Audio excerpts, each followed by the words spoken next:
Kaixo eta ongi etorriak gaurko saiora. Gaurkoan EHUko irakasle eta ikerlaria den Edorta Aranarekin hitz egingo dugu. Eta ondoren Euskal Herria Bilduko Bel Pozueta etorriko da platora. Dena den, lehenago has gaitezen betiko edukiekin. Ikusitzagun gaurko efemerideak. 1973ko ekainaren 17an Greg Kinnear estatubatuar aktorea jaio zen. Gainera, 1971 urtean Paulina Rubio abeslari mexikarra jaio zen. Bestalde, 1980ko ekainaren 17an Venus Williams tenislari estatubatuarra jaio zen. Eta azkenik, gaurko bezalako egun batez ere, baina 2007an Gianfranco Ferri modista italiarra hil zen. Pasa gaitezen gaurko lerroburuak ikustera.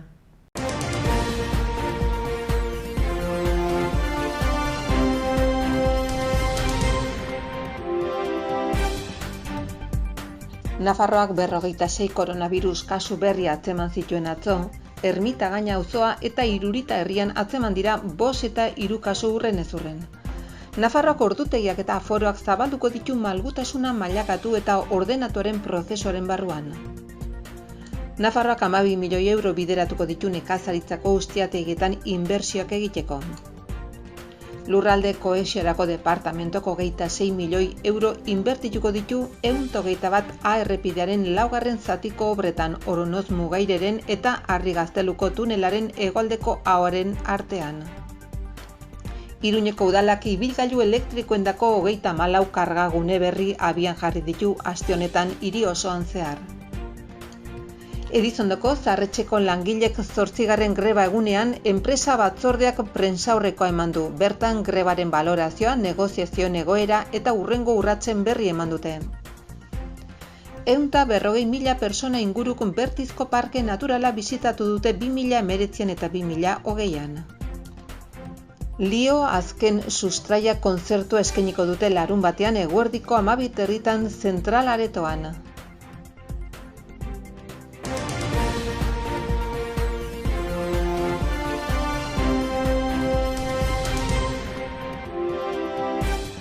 Aste hontako agenda errepasatzen jarraituko dugu. Gaur, transformatzen dokumentala eta hitzaldia izanen dira Mendillorriko Zibiboxean arratsaldeko 6:30 LGTBI+ aktivistek antolatuta. Gainera, gaur ere arratsaldeko 7:00 Zizurko Errinega Parkean Zirika Zirkusen hemendikara kale antzerki emanaldia izanen da. Eta gaurko 7:30 Oko Andra Maria plazan Abia taldearen kontzertua egonen da. Bihar bestalde komunetik ikuskizuna eskainiko dute 2 saiotan. Lehenengoa arratsaldeko 7:30 izanen da eta bigarrena 9:00. Sarrerek 10 euroko prezioa dute edari bat barne dutelarik. Bihar ere 8:00 eta Zizurko Kulturetxean Alazne Etxeberria, Jose Cruz Gurrutxaga eta Mikel Bermejok bakarrizketak eskainiko dituzte. Horretaz gain, ostiral eta larunbatean arratsaldeko 7:00 Atarrabiako Kulturetxean Matilda antzerki musikala izanen da 12 euroko sarrerarekin. Larunbat goizera pasaz, 12:30 Zentral Aretoan Delio eta Azken Sustraiaken kontzertuak egonen dira. Larunbateko arratsaldeko 6:00 aldiz Ziztada eta Erlantz Fit taldeen kontzertuez gozatzeko aukera izanen da Katakraken. Gainera, larunbatean Jakerrak antzerki obra eskainiko dute Nafarroako Antzerki Eskolan arratsaldeko 7:00. Eta amaitzeko, larunbateko 7:00 hasita ere, Agoan eta Burutik taldeen kontzertuak egonen dira Totem Aretoan. Pasa gaitezen orain gaurko komunikabideen azalak aztertzera. Diario de Notiziasekin hasiko gara. Titularrak dioenez, Osasun Saila uztailean hasiko da 30 eta 39 urte bitartekoen lehenengo dosiarekin eta nerabe zaurgarriak deituko ditu. Gainera, familiek ez dutela lanaldi jarraitua egiteko arrazoirik ikusten azpimarratzen du azalak. Argazkiaren bidez, ez direla usoak elikatu behar jakinarazten du. Gai aldatuz, Eusko Ikaskuntzak bizikidetzari buruz eztabaidatzen duela aipatzen du Notiziasek, baita kaserako krimen hirukoitza espetxe zigor iraunkor berrikusgarriarekin amaitu dela ere. Horretaz gain, AN Melidak Komisiones Obrerasekin 270 kooperatiba faltsu arautzea erabaki duela jakinarazten du Notiziasek. Eta Kongresuak preso subiranisten indultuei argi berdea eman diela ere nabarmentzen du.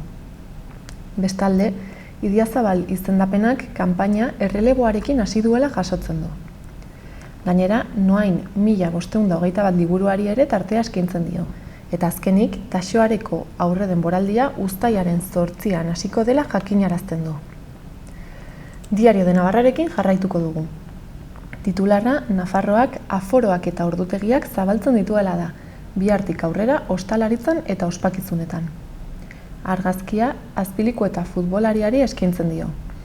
Horretaz gain, Andui indiarrak Nafarroan 10 kasu gehiago dituela jakinarazten du, eta gaurko ekaitz gogorrak edo oso bortitzak direla eta abisua eman dutela ere nabarmentzen du. Gai aldatuz, familiek eta parlamentuak aurreko eskola jardunaldira itzultzeko eskatu dutela azpimarratzen du gaurko azalean. Bestalde, Iruñea usoen atzetik dabilela aipatzen du. Bestetik, N121-aren 2 gehi batak udazkenetik aurrera Oronoz eta Zunbila artean jarraituko duela jakinarazten du. Baita Nafarroak autobietan bidesariak ezartzeko tramiteak hasi dituela ere. Bukatzeko, Irurtzungo saihesbidea 20 urteko itxaronaldiaren ondoren eginen dela jasotzen du azalean.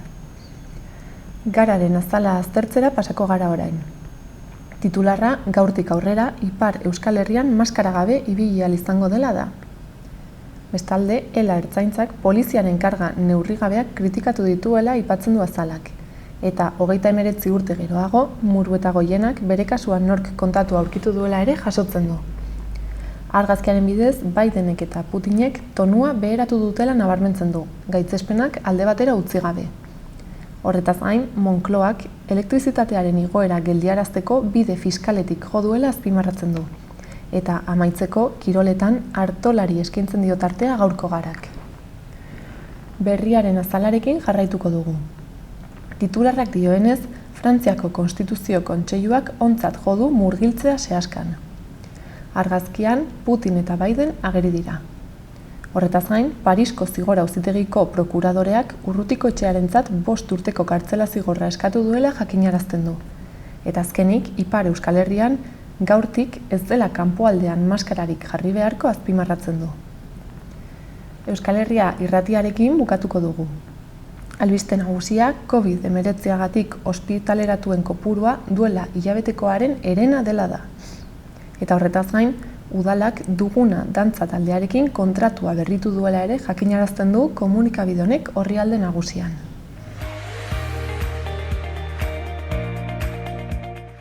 Joan gaitezen orain gaurko eta biharko eguraldiaren iragarpenak ikustera. Gaur, ekaitzetarako joera izango du eguraldiak eta nabarmen freskatuko du. Goizean, ezegonkortasuna areagotuz joango da eta hegoaldetik zaparradak eta ekaitzak sartuz joango dira. Edonon jo dezake trumoi ekaitzak eta zaparradak handiak izan daitezke zenbait lekutan eta litro dezente pilatu liteke, batez ere ekialdean. Ezegonkortasunaz gain, temperatura maximoen jaitsiera nabarmenduko da. Orokorrean 20 graduren bueltan geldituko dira. Eta bihar, ostiralean, eguraldia oro har lasaia izango da egunaren zati handi batean, baina arratsaldean edo egunaren amaieran ezegonkortzera egingo du berriro ere. Goizean, hodeiak eta ostarteak izango ditugu, eta termometroek gora egingo dute. Beroenak kostaldean 24 gradu ingurura iritsiko dira, eta 25-30 gradu artekoak izango dira Euskal Herriko erdialde eta hegoaldean. Arratsaldean lainotzera egingo du eta zaparrada trumoitsu batzuk botako ditu. Gainera, eki osagaiko haizea ibiliko da.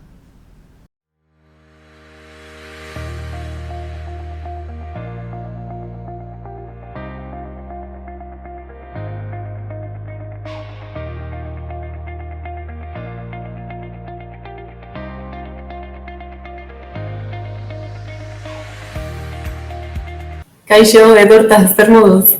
Kaixo, oso ondo, lanian. Lan zabiltza, EHUn. Bai, egia da, guk unibertsitatean egiten ditugun lanak esaten dute 3 lan direla. Eskolak eman, ikerketa egin eta gero barruko kudeaketa, barruko lanak. Eta horren ja eskolak amaitu ditugu eta horren gaude ikerkuntza alorrean eta barruko programa prestatu, datorren ikasturtera begira gauza planifikatu eta baina bereziki gure kasuan ikerkuntzan sartuta gaude. Eta zer zabiltzate ikertzen momentu hauetan? Bueno, gu ja bada denporatxo bat, gazteen ikusentzunezko konsumoak eta orokorrean informazio eta komunikazio teknologien erabileran sakontzen ari garela.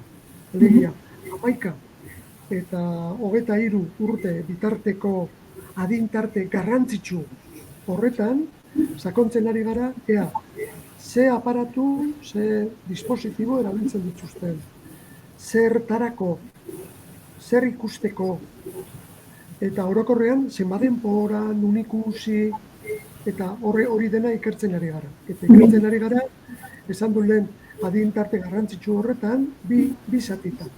11 eta 18 urte bitartekoak, alegia derrigorrezko bigarren hezkuntza eta batxilergoa, eta gero 18 eta 23 urte bitartekoena. Eta hori ja dira unibertsitatean daudenak. Horren, 11-23 da oso tarte handia, baina bereziki interesgarria adin tarte horretan batetik ematen direlako. Nahastu egiten dira izaera ero elemento tipologiko oso bereziak, eta da, gazteak direla, teknologikoki ez daukate adineko jende batek, ja adin batetik orakoek eduki dezaketen nolabaiteko beldurra edo teknologia berrietarako nolabaiteko retizentzia hori, ausartak dira, probatu egite dituzte, aukeratu egite dituzte, eta gero gainera, adin tarte honetan, sinistuta gaude, adin tarte honetan sortzen diren ikusentzunezkoen eta teknologia berrien erabileran, sortzen diren kontsumo patroia gero mantentzeko joera daukan. Eta edozein kasutan. Eta hau ere garrantzitsua da, eta horregatik esan dut adin tarte garrantzitsua dela. Adin tarte honetan ikusten dugu jente horrek, baita 11 urtekoak, baina 11 eta 23 urte bitarteko horiek funtzionatzen neurri handi batean, etxeetan, eta beraien lagun, baina famili, ezagun eta lakoen artean, nolabaiteko preskriptore lana eginez. Alegia, beraiek ikusten dituzten gauzak, erabiltzen dituzten sare sozialak, aparatuak, gomendatzen dituzte. Komentatu egite dituzte eta eurak baino zaharragoak direnak, ideia horrek harrapatu egite dituzte. Ikusi, aprobetxatu, ez dakit, etxe askotan gertatzen da, gazteren batek egiten duela, bere gurasoen, aitaren ero amaren telefonua hartu eta esan, hau nola zen, gurasoa galdetzen du. Hemen zer egin behar dut hau ikusteko, ero hau blokeatu egin zer egin behar dut, eta galdetzen dio gazteagoari. Horregatik esaten dugu, bada preskriptore tematikoa eta preskriptore ero aholku emaile teknologikoa ere. Osea, bi horiek ematen dira. Eta orokorrean, adin tarte zabal horretan, ikusten dugu hor badagoela joera berri bat, segurik asko hemendik oso denbora gutxira orokortzeko joera izango duena, eta da komunikazio eguneko 24 ordutara zabaltzen dena, edukiak komunikabide bakoitzari eduki bat edo bi ikusteko edo erabiltzeko marka eukitzea, alegia telebista informatzeko, sare sozialak entretenitzeko alako tipologia hori orokortu eta igual gizarte osora zabaldu daiteke. Eta nola zabiltzate hau ikertzen? Hartu duzu ezakit lagin bat, ala nola? Begira, egiten ari gara ikerketa honetan gaude unibertsitateko ikertzaileak, talde handi bat gara, 8 bat lagun ere gaude unibertsitatean bertan, eta gurekin lanean ari dira EHUko irakasleak eta ikertzaileak, eta kolaboratzen dugu UNAko beste talde batekin. Baina gainera horrezaz gain, EITB, Euskararen Kultur Behatokia, eta Donostiako Tabakalerekin egiten dugula. Orduan, 4 eragile hauek batu gara, gai honetan bereziki interesatuta gaudelako. Baina lan hau ezingo genuke aurrera atera, espalitz, esan da bezala, unibertsitateko hainbat ikertzaile eta unibertsitateko ikasleen laguntzari esker izango espalitz, baina gainera, institutu, eskola edo ikastoletako irakasle, zuzendaritza, baina irakasle eta ikasleen laguntzagatik izango espalitz. Eta horren, sortzen dugu alako interesatuta gauden komunitate bat, interesatuta gauden non alako multzo bat, eta hor, elkartu egiten gara, eta esaten dugu, bereziki interesatzen zaigu momentu honetan, aztertzea Instagramen irismena zenbaterainoko. Egiten dugu galdetegi bat prestatu, eta unibertsitatean egiten dugu online bidez, WhatsApp bidez bidaltzen diegu, eta hola entzen zaie, 1000 ikasle ingururi, EHU eta UNAko 1000 ikasle. Eta institutako kasuen lagina handiagoa da. Hemen bidaltzen diegu zentruaren bidez, ikastetxearen bidez, eta beraiek zabaltzen dute beraien tutoretza, eskola, teknologia klaseetan, edo, eta hor, 2300 edo ikasle ditugu Euskal Herrian. Orduan, ikerketa oso potentea da, ez? Bai, sartuta zaudeten eragileen partetik, eta baita lagina oso zabala delako. Eta oso bizia, ze da terrenu bat asko aldatzen dana. Esango izute kasu bat, maite hor badago, gu hasi ginen lan honekin 2018-19 ikasturte. Hor, unibertsitatean lehenengoko aldiz galdetu genienean ikasleei zentzu ziren erabiltzen zituzten sare sozialak, bereziki agertzen ziren Twitter, Facebook eta apurtxo bat Instagram. Orain aldatu da erabat, ez? Orain, egiten duzu, 2 edo 3 ikasturte beranduago egiten duzu galdetegi berbera unibertsitatean, eta esate baterako, eta zer esanik ez, institutu ero DBH eta batxiko ikasleekin. Horietan, Facebook ez da existitzen, ez da agertzen. Baina aldiz, Twitter mantentzen da funtzio batzuetarako, baina bereziki indarra dauka Instagramek, TikTokek eta Twitchek. Eta Twitch edo TikTok orain dela 2-3 ikasturte oso marginala zen. Oso. Oso bizia maila horretan. Aztertzen ari garena oso aldakorra delako. Oso, sare sozialak batzuk agertzen dira, beste batzuk ez. Eduki batzuk agertzen dira telebista batzuk, eta oso erakargarria die gazteentzako momentu batean, eta hurrengokoan ez. Pandemia dator, eta pandemiaren garaian kontsumoak egiten du orokorrean gora, baina gero pandemiaren ostean litekeena da, kontsumoek behar egitea, edo medio batzutako kontsumoak behar egitea, eta beste batzuk iraunkortzea.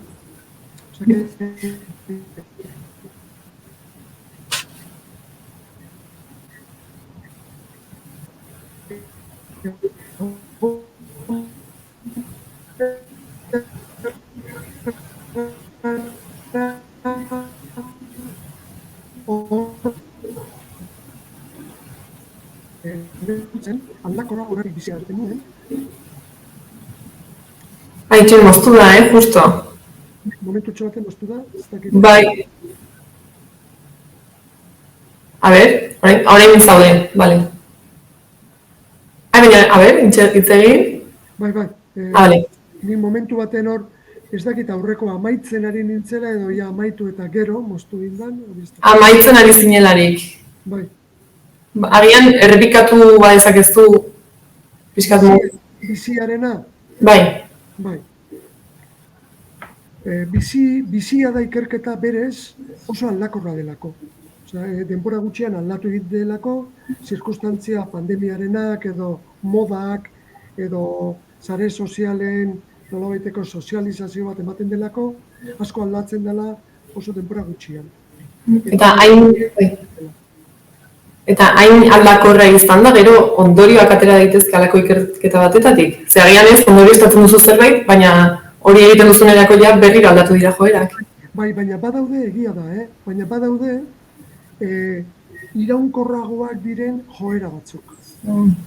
Izan daiteke Facebookek irismen gutxiago eukitzea gazteen artean. Baina beste sare batek okupatzen du ja iraunkortu egin den joera bat, eta da virtualki konektatuta egotearen. Ze baliabide bidez, ze sare soziala nagusituko den, hori garrantzitsua da, baina bigarren mailakoa da. Garrantzitsua dena da, sare sozialko dena. Beste joera bat garbi ikusi duguna, eta da, nolabaiteko ludikotasuna, edo denbora pasa zaletasun hori, entretenimentua helburu hartzea. Hori, orokortu eginda. Berdin di hori lehen telebistatik lortzen bazan, gero sare sozial batetik, gero bestetik. Asuntua da, hori dela helburu nagusi bat. Edo beste erabatera esan da, ikusentzunezkotasuna. Ikusten da, ikusentzunezkoak diren gauzek presentzia daukatela gazteen artean. Ez badira ikusentzunezkoak, ez badaude iruditan kontatuak, ez daukate hainbesteko lekurik. Oso iraunkorra da, hori da joera bat azkeneko denboraldian gorutza doana, eta berdin dio ze baliabidez ez sare sozial, edo ze tramankulo bidez gertatzen den. Vale. Eta, duela 3 ikasturte hasi bazineten pixkat ikerketa honekin, noiz amaituko duzu edo badago dataren bat jakin daiteke? Ez genuke iruditzen zaigu hau bezalako ikerketa gai batek ez duela amaierarik. Zari dut hau da, gazteen konsumoen gaineko joera bat. Eta guk horregatik ikerketa honi deitzen diogu ikusiker.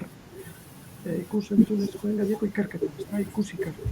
Eta deitzen dugu ikusentzunezkoen behategia. Eta hori izan nahi dugu. Izan nahi dugu, modu iraunkorrean gazteen ikusteko ohiturak neurtuko duen behategi bat, halako ikerketa talde bat izatea, eta denboran mantentzea.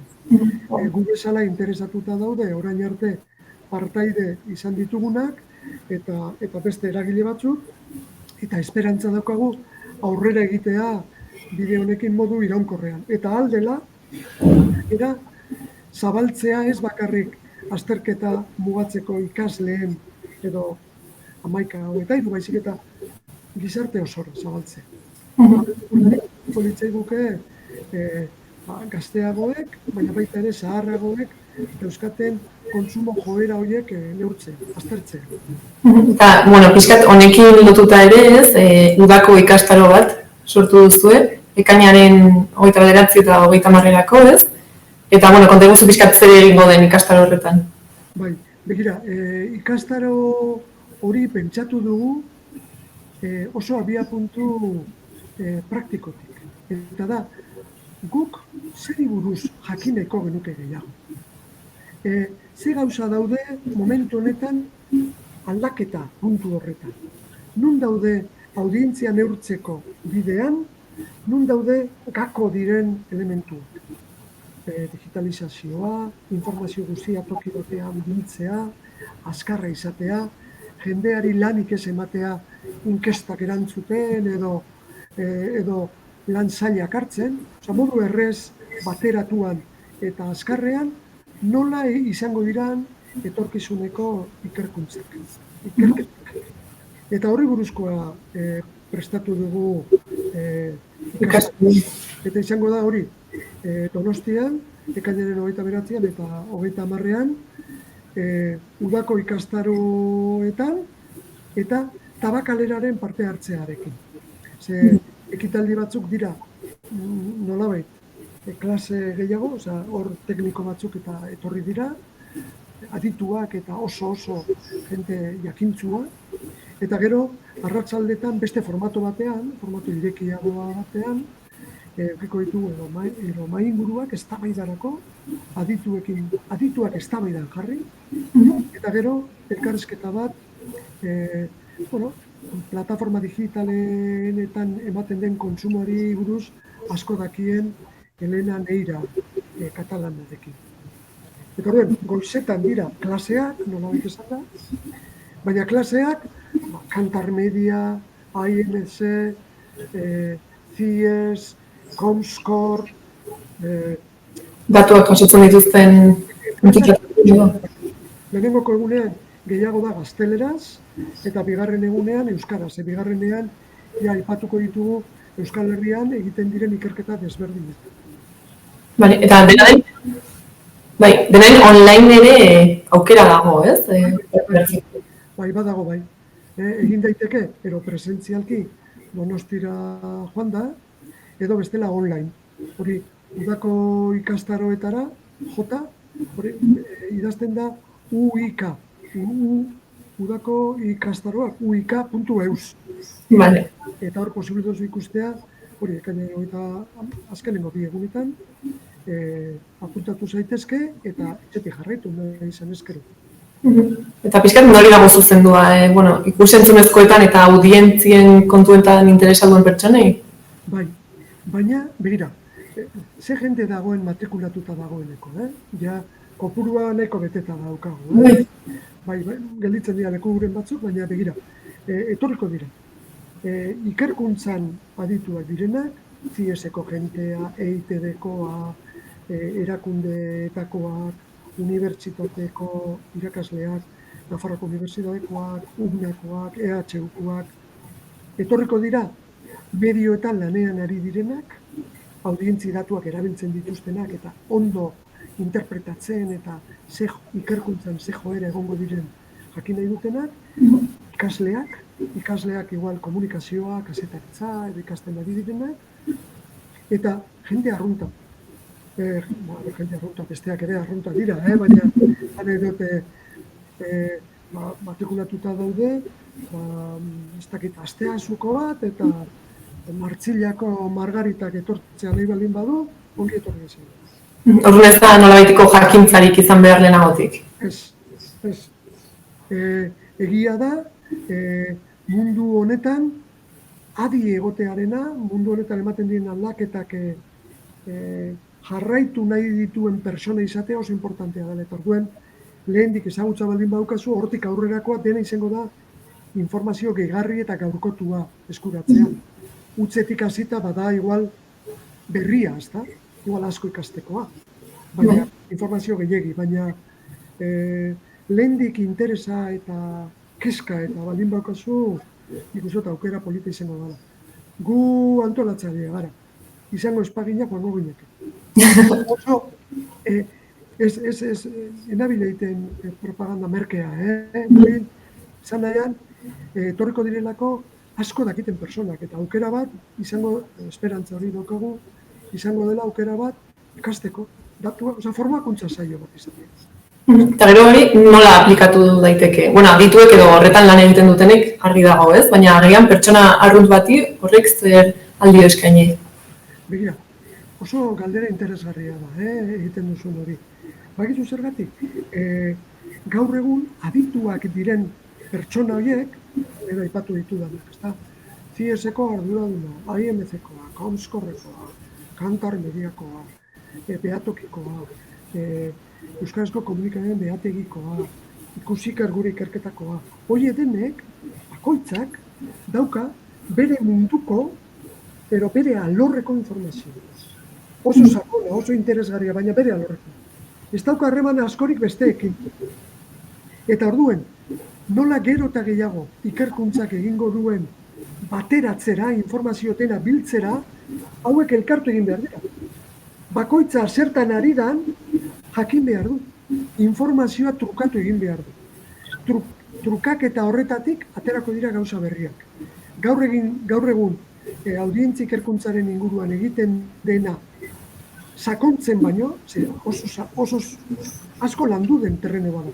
Gaur egun da, momentua aldaketarako. Eta aldaketa hori etorri daiteke. Informazio iturri desberdinak batzetik, modu automatizatuan informazioa biltzetik eta oso azkar eta modu errezean jartzetik erabiltzaileentzako. Erabiltzaileak izan publizitate agentziak, komunikabideak edo erakundeak. Imaginatu erakunde batek egin nahi duela, ez dakit, COVID-aren inguruan egin nahi duela kanpaina bat.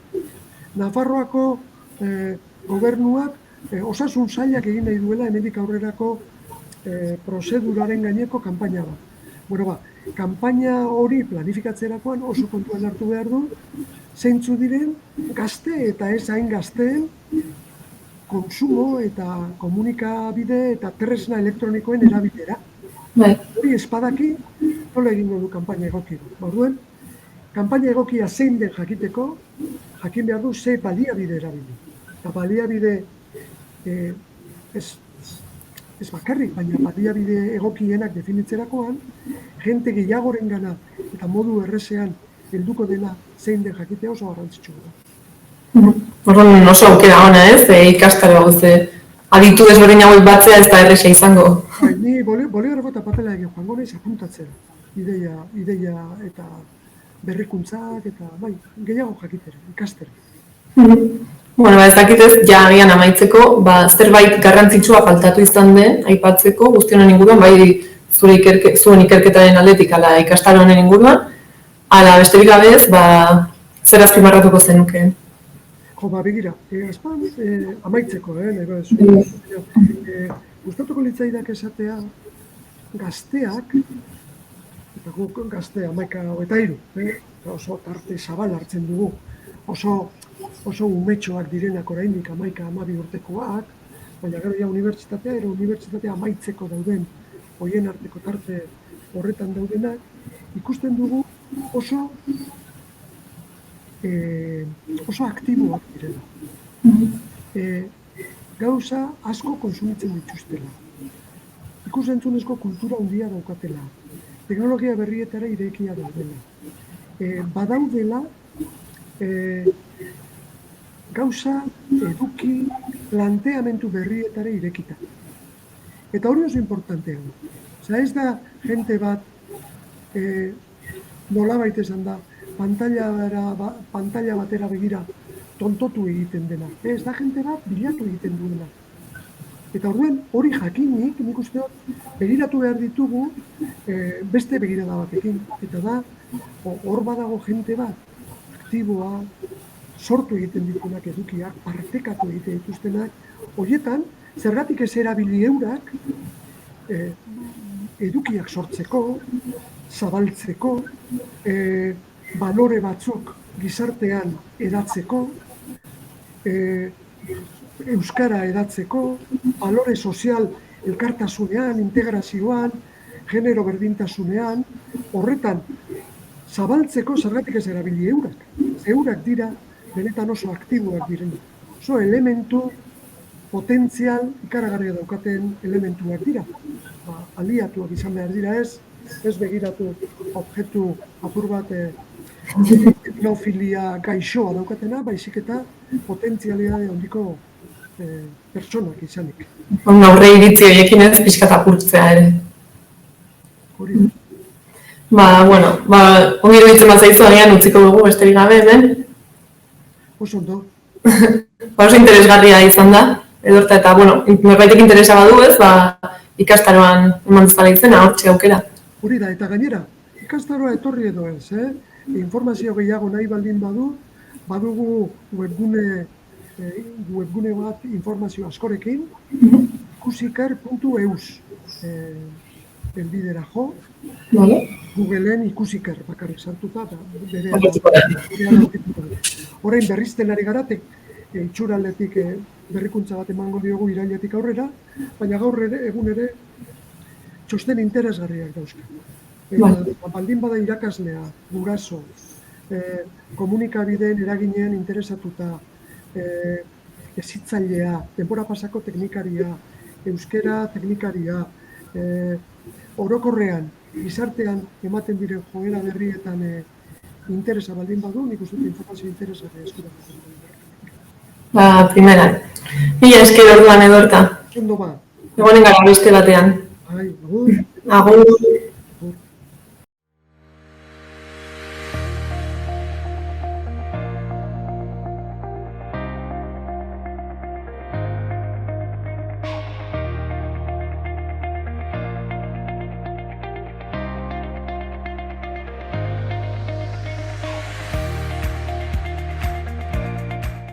Udalerrietako albisteekin jarraituko dugu. Uharten, garapen emozionalerako eta trebetasun sozialetarako bitartekari artistikoen taldea eginen dute. 12 eta 14 urte bitarteko gazteei zuzendutako espazio honetan, jarduera artistiko, plastiko, narratibo eta abarrekin izandako esperientzien bidez, mugak jartzen, besteak zaindu eta norbere burua zaintzen, bizi eta sentitzen duguna partekatzen, emozioak modu aske eta espontaneoan adierazten, harremanak izateko modu desberdinak aurkitzen eta lagunduak sentitzen ikasiko da. Taldea abuztuak 9, 11, 12, 16, 18 eta 20 elkartuko da goizeko 11 ordu batetara. Izen ematea aldiz, ekainaren 23 arte egin daiteke 30 euro ordainduta. Eta horretaz gain, bihar Fly Maloren kontzertua egonen da musutruk arratsaldeko 7etan Ugazten. Iruñeko udalak ibilgailu elektrikoendako 34 kargagune berri abian jarri ditu aste honetan hiri osoan zehar, egun dauden 12 osagarri. Hala, Iruña guztira 46 kargagune izanen ditu bide publikoan, eta horrela mota horretako azpiegitura kopurua asko handituko da. Ibilgailu elektrikoak kargatzeko egungo eta etorkizuneko eskaerari aurre egiteko asmoz. 34 kargagune berriak hiriko 12 tokitan instalatutako 17 karga zutoinetan banatuko dira. Horrela, Iruñeak aurrera paso handia emanen du azpiegitura horren garapenean, eta ibilgailu elektrikoak kargatzeko erabilera publikoko zerbitzu onenak dituen Espainiako hirietako bat izanen da. Ekintza hori Go Green Iruña estrategiaren barruan kokatzen da, zeinak barne hartzen baititu klima aldaketaren kontrako ekimen guztiak.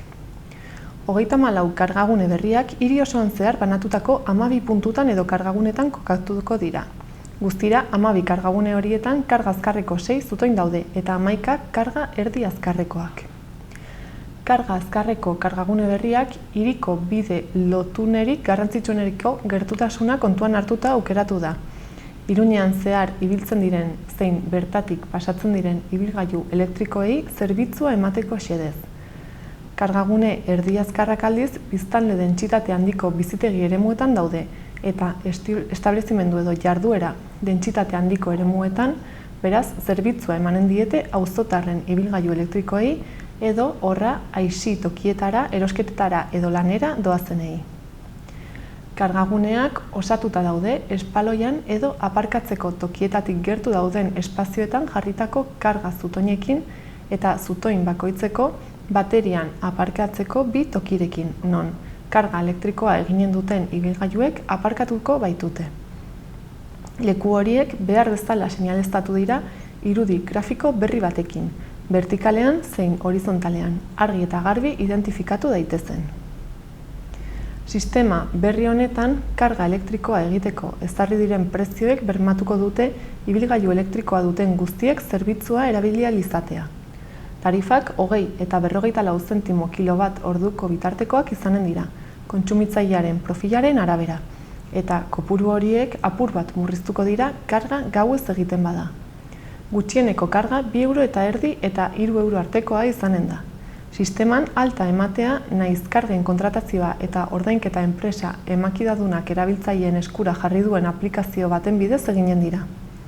App horri esker, kargaguneen okupazioa kontsultatu, kargatzeko erreserbak aurrez aurretik egin eta intzidentzien berri eman daiteke, eta 24 orduko arreta zerbitzua eskaintzen du. Eta horretaz gain, gaia aldatuz, ez itzazu elikatu zaindu zure osasuna eta soberakinak soberan daude jaso itzazu mezuekin, Iruñeko udalak kanpaina bat abiatu du herritarrei laguntza eskatzeko hirian uso populazioa murrizteko xedez. Ekimen horren bidez, handitu egin da 2020an hegazti horien superpopulazioa antzeman zenetik udaletik gauzatzen ari diren neurriak, eta dagoeneko emaitzak ematen ari dira. Izan ere, hiriko uso kopurua 10.000 ale izatetik une hauetan 8.000 izatera murriztu da. Iruñeko udalak abiatu duen kanpainak mezu argi eta zuzena bidaltzea du xede, bi ideia nagusiren bidez. Ez itzazu elikatu zaindu zure osasuna eta soberakinak soberan daude jaso itzazu. Horrela, herritarrei helarazten zaie zein garrantzitsua den usoak ez elikatzea, bai eta hegaztien eskura janari soberakinik ez uztea ere. Diseinatu diren kartelak erraz ikusteko moduko hiriko zenbait tokitan paratuko dira, mezua ahalik eta herritar gehienengana iriste aldera. Aldi berean, kanpaina hedabide konbentzionalen bidez edo sare sozialen bidez hedatuko da. Ostalaritza da hegazti horiek bide publikoan egotearen emaitzak gehien pairatzen dituen sektoretako bat, eta are gehiago kontuan hartuz COVID-19 hedatzea ekiditeko neurrien ondorioz terrazak ugaritu direla. Hori kontuan hartuta, udalak kanpaina aurkeztu die haien iritzia eta mezua hedatzeko laguntza eskatzeko. Ostalarien ordezkariek ekimenari babesa eskaini diote eta establezimenduen artean banatuko dute kanpainak barne hartzen dituen kartelak eta gomendioak paratzeko. Horrez gain, hiriko ikastetxe institutu eta kirolguneetan ere paratuko dira. Kanpaina honen bidez, usoei jaten ez ematearen garrantzia azpimarratu da, hegaztien populazioa kontrolatzen laguntzeko. Izan ere, elikagaiak lortzeko erraztasunak lotura zuzena dauka ugaltze ahalmenaren handitzearekin. Kontuan hartuta gainera, haien populazioa eskuragarri dagoen elikagaien arabera erregulatzen dutela. Usoek hirietan haien kabuz biziraun dezakete intsektuez eta zuhaitz eta lorategietan aurkitzen dituzten har txikiez elikatuz. Modu natural horretan, bi errunalditan bi arraultza urtean jartzen dituzte. Baina gainelikatuta badaude, elikagai soberakinak aurkitzen dituztelako edo berariaz janaria edo pentsua ematen zaielako, errunaldiak 4 edo 6 alditara biderkatu daitezke, eta superpopulaziora azkar iritsi. Horregatik, herritarren lankidetza oso garrantzitsua da hegazti horiei jaten ematen edo usoek jan ditzaketen janari soberakinak bide publikoan uzten ekiditeko orduan.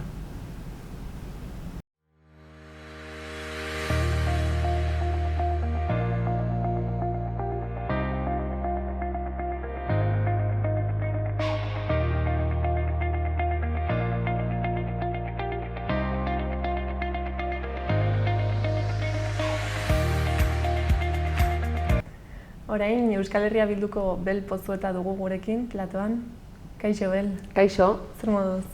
Ongi, egia esateko ongi. Azken bolada hontan ez, Pirinioetako zenbait ordezkarirekin bildu zara, hitz egiteko pixkatez, Pirinioetako egoeraz edo handituzten arazo edo problematik ez? Bai, pasaden urtetik ja Euskal Herria Bildun asmoa bageneukan Nafarro osoan zehar gure bisitak edo egitea. Eta hasi ginen tuterarekin eta jarraitzen dugu ibilbide horretan.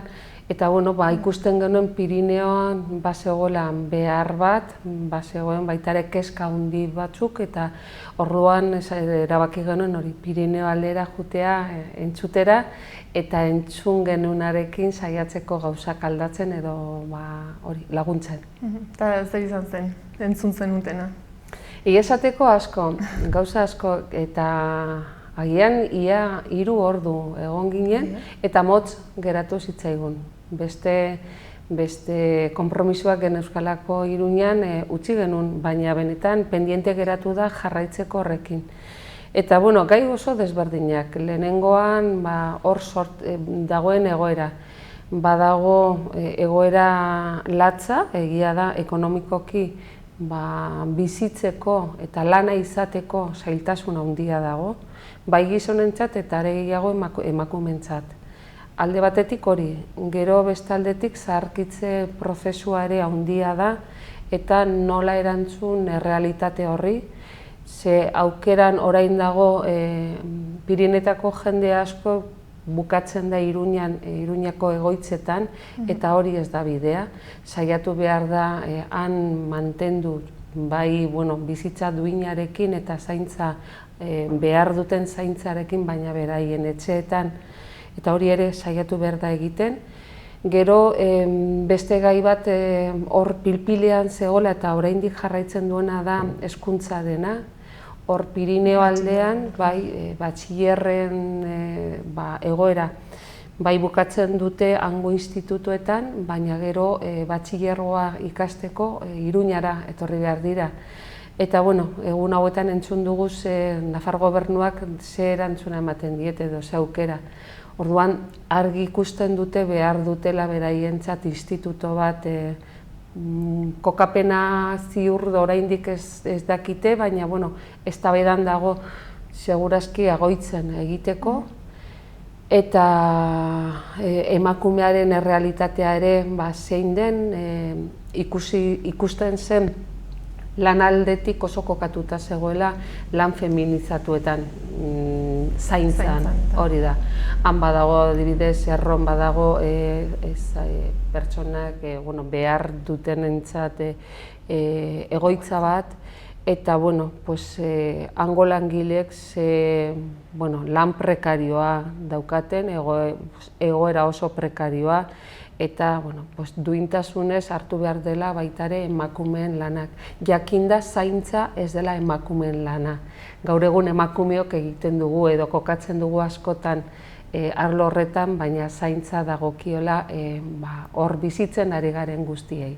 Orduan badaude ez, nahikoa arazo. Bai, eta gero behira hasten zitaidan ere, egon ginen hitz egiten nahikotxo nekazaritzan eta abeltzantzean kokatzen edo lan egiten dutenek jasotzen dute diru laguntza bat, diru kopuru bat, esaten duguna PAK, Europatik etortzen diren da dirua, eta da pixka bat ekilibratzeko dauden prezioak, ez? Orduan politika hori hor dago, baina berez batez ere abeltzainak ez daude oso konten, gaur egun dauden irizpideek, ematen den irizpideekin.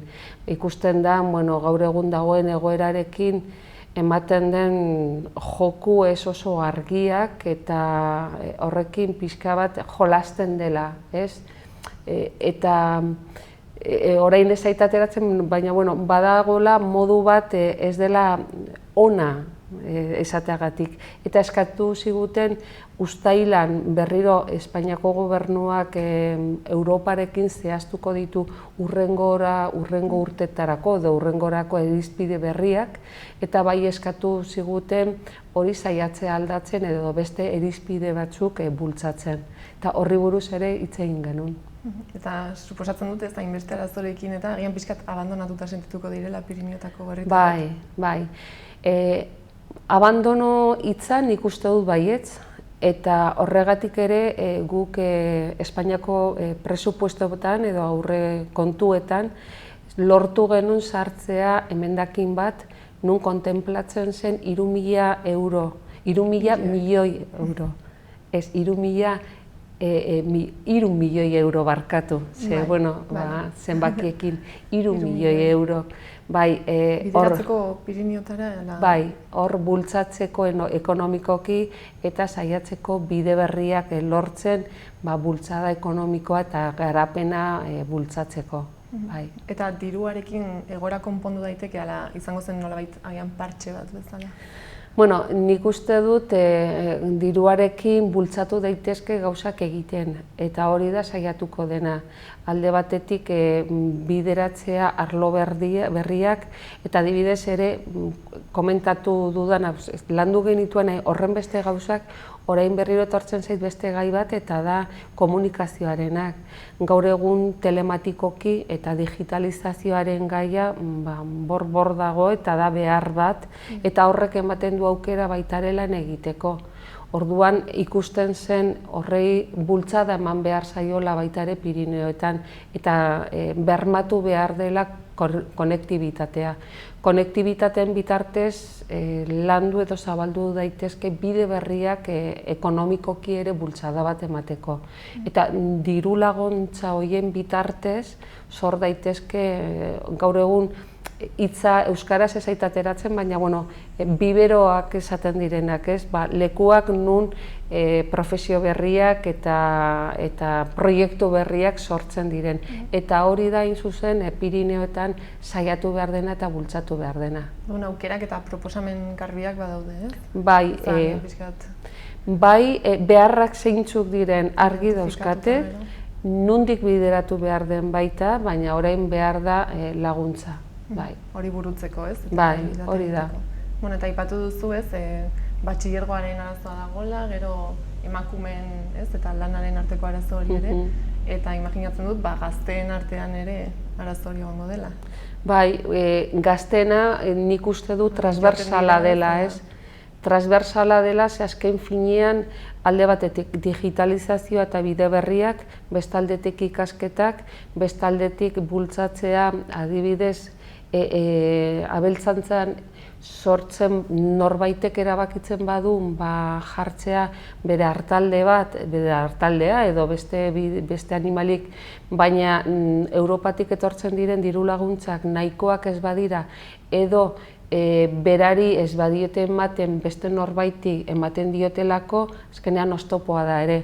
Eta, bueno, gazteek ikusi behar dute badaudela aukerak eta Pirineoetan bizitzeak ez dela izan behar oztoporik baizik eta beste aukeren artean aukera on bat.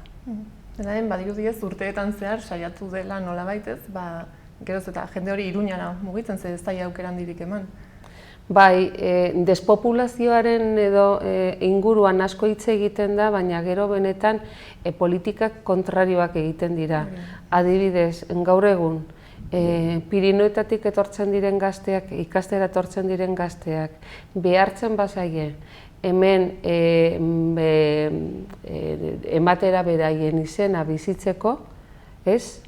Azkenean, hemen ematen baduzu zure izena, hemen ematen baduzu politikoki azkenean bozkatu behar baduzu hemen eta beste ondorioak baldin badira hemengoak, azkenean familiak ere erosten du hemen pisua eta azkenean poliki-poliki lehenengo gazteak ondoren familiak edo denak batera etortzen dira ona bizitzera eta han bakarrik asteburutarako edo udarako. Eta hori da gaur egun horrela dago planteatuta. Kontra esan asko ez, egon dira prozesu honetan. Gauza bat esan eta gero kontrakoa egin. Hori da. Bai, eta horregatik guk planteatzen genuen bultzatu behar dela ekonomikoki, eta ez bakarrik ekonomikoki, zerbitzu sozialak ere bultzatu behar dira, lehen komentatu dudana, zaintza, bai aurrentzat eta bai adinduentzat eta bai ezintasuna daukatenentzat bermatu behar dira zaintza edo minimo bat eta duina Pirineoetan, ez bakarrik Iruñaldean. Eta egingarria iruditzen zaizu direla proposamen hauek eta aldarrikapen hauek, ala agian beste taldeak ez daude hain ados, ala ez dakit? Nik uste dut egingarriak bai badirela eta elkartu... Eta borondatea dago? Guk elkartu ginen adibidez, bai zinegotzi eta alkate desberdinekin eta horiek danak eta ez dakit 12-13 pertsonak elkartu ginen eta denek zeukaten ideia bera. Orduan, beharra eta gogoak hori lortzeko eta aldatzeko. Orduan, nik alde horretatik itxaropen handiarekin etorri nintzen, badagoela gogoa ez bakarrik aldarrikapenak egiteko, baizik eta gauzak egiteko. Orduan, hor Nafar gobernuak ardura handia dauka ere, eta despopulizazioaren inguruko politikak egiten badira, errealak eta ez dira utzi behar bakarrik, ez dakit, Europatik etortzen diren funtsak, kokatuko dugu hortan 2 urtetan, 3 urtetan egingo dugu zerbait, eta gero ez izan behar da zerbait iraunkorra, eta benetan, ikustea, benetan badago aukera, bestela ikusi da, urte askotan joan dela gero eta jende gehiago Iruña aldera etortzen, eta hori bihurtuz, bakarrik turismo, baina turismo oraindik ez oso garatua.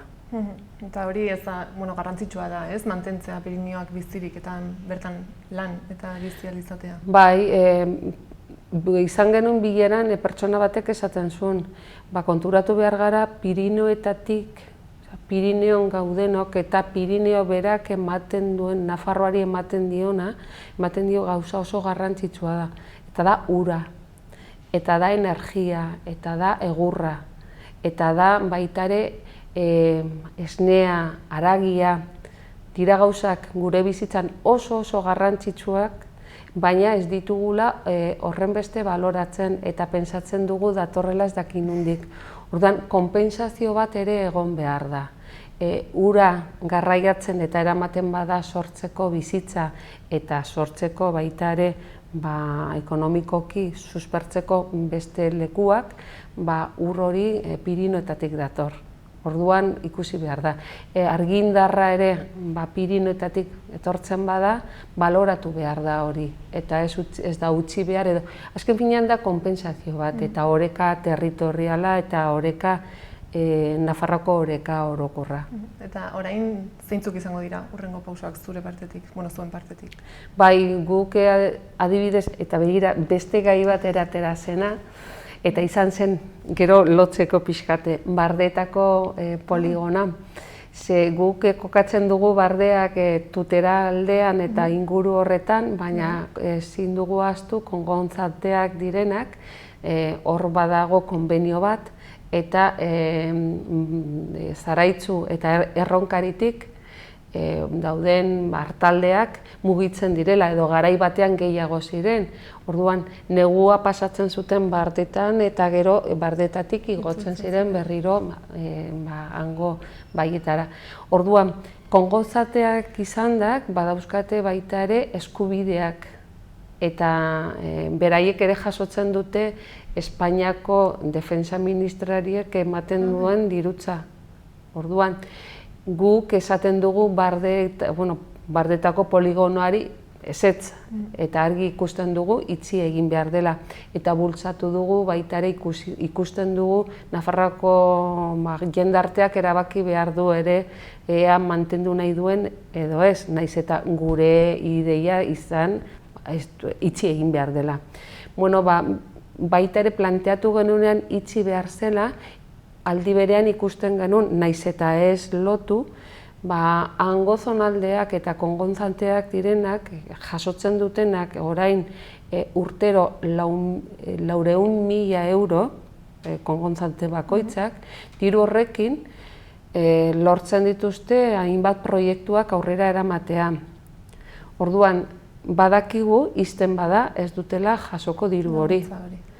Orduan, guk argi dugu, zonalde horiek bultzatu behar direla, lagundu behar direla ekonomikoki, eta ez direla egon behar poligonaren menpe.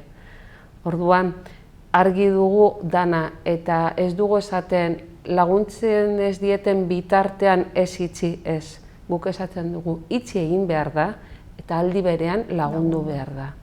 Eta horren ingurun baita ere Erronkariko alkatesarekin baita ere hitz egin genuen.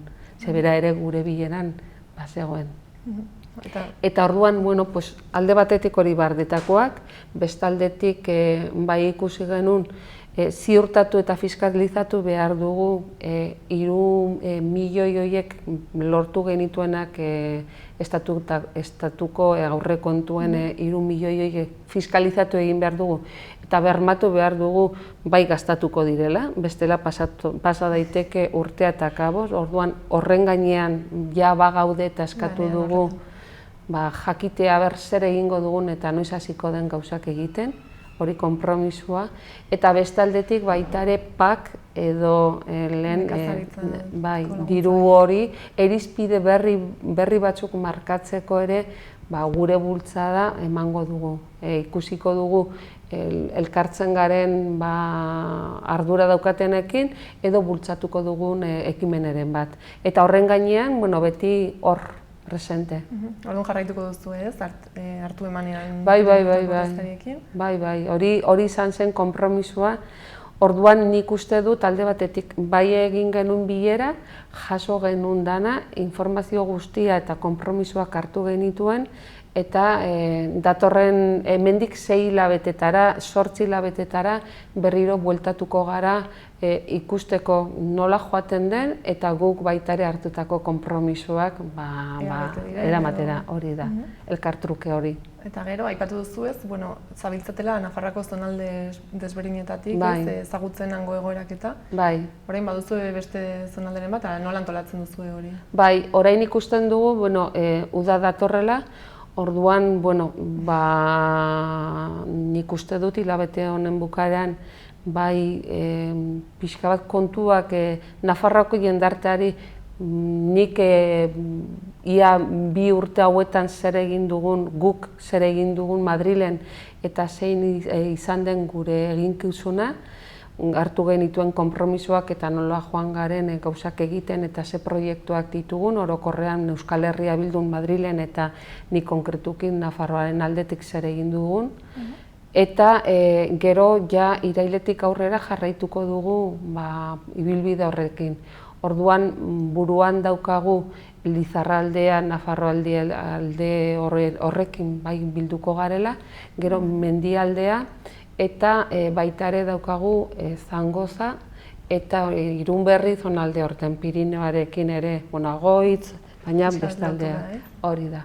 Orduan jarraituko dugu, bai, dudari gabe. Nik uste dut hori egin behar dela beti, bai entzun, ze bestela sartzen gara dinamika batean nun egunero etortzen diren gauzak garrantzitsuak beti aurrera eta benetako errealitatean eta Nafarroan benetan bizitzen eta behar diren gauzak ez ahaztu, baina igual beste nibelean geratzen dira. Orduan beti egon behar gara gainean, beti entzuten eta prest baita ere kritikak jasotzeko, beti konstruktiboak baldin badira ikasten dugu eta bideratzen ditugu gure eginkizunak ere. Gaina Nafarroa ez hain anitza izan da, zonalde bakoitzak izango ditu bere arazoak ez, bere aldarrikapenak. Bai. Ezin da orokortu ez da ere ez. Hori da.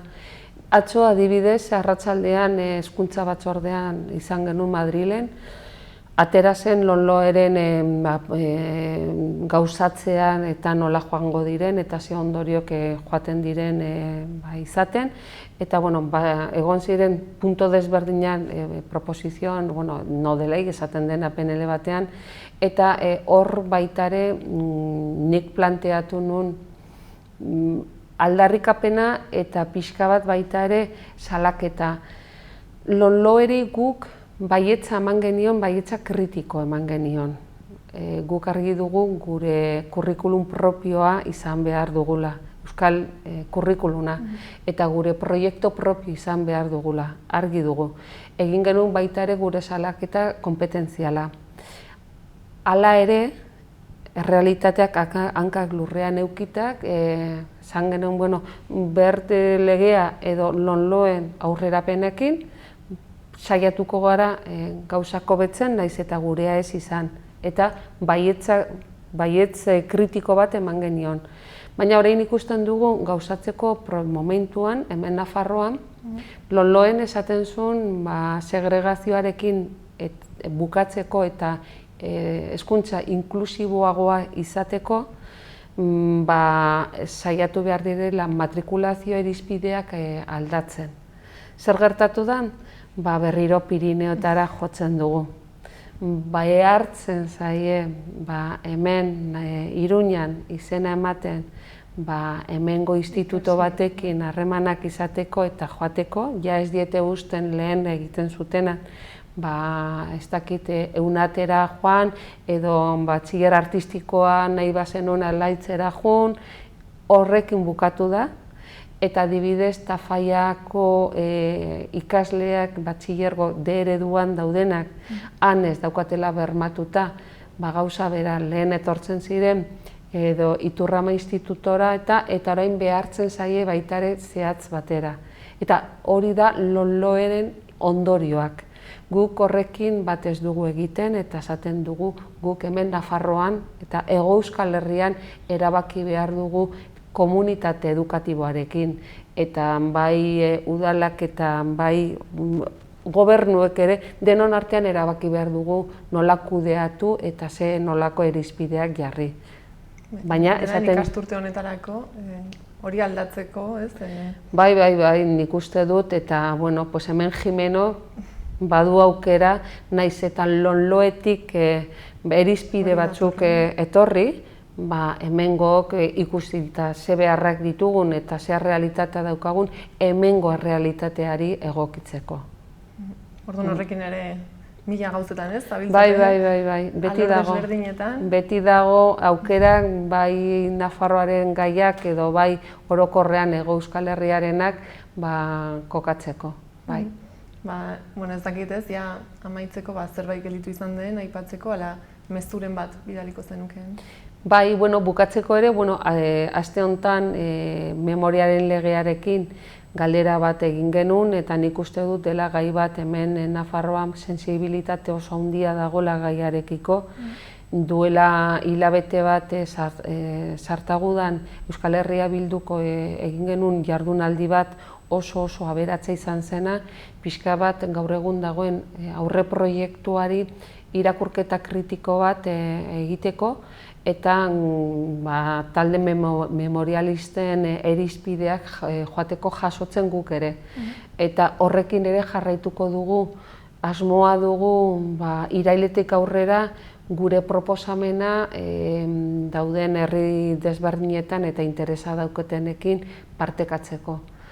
Ikusten dugu memoria demokratikoaren legea laster hori nahi dugu aterako dela. Eta badaude gai asko, hor dago translegea ere, jendeak eta gizartean sortu dena, hor ez dakit nola zan, eztabaida handia bai, eta hori ere hor dabil, eta horrekin ere gure planteamendua badugu, argi eta garbi. Eta zer esan, aldena egiten, ez? Bai, gogoekin argi dugu jarraitu behar dugula planteamendu eskartiarrak eta subiranoak feministak bultzatzen eta Madrilen ere hori gauzatzen. Eta horrekin jarraituko dugu. Mila esker. Mila esker zuri. Etortzeagatik adi egongo gara hurrengo mugimenduetara. Bale, mila esker zuri.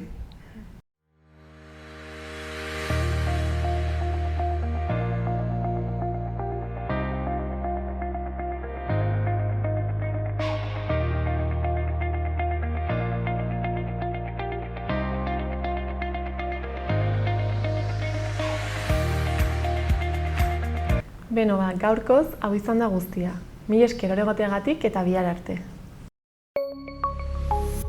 Gobierno de Navarra. Nafarroako gobernua.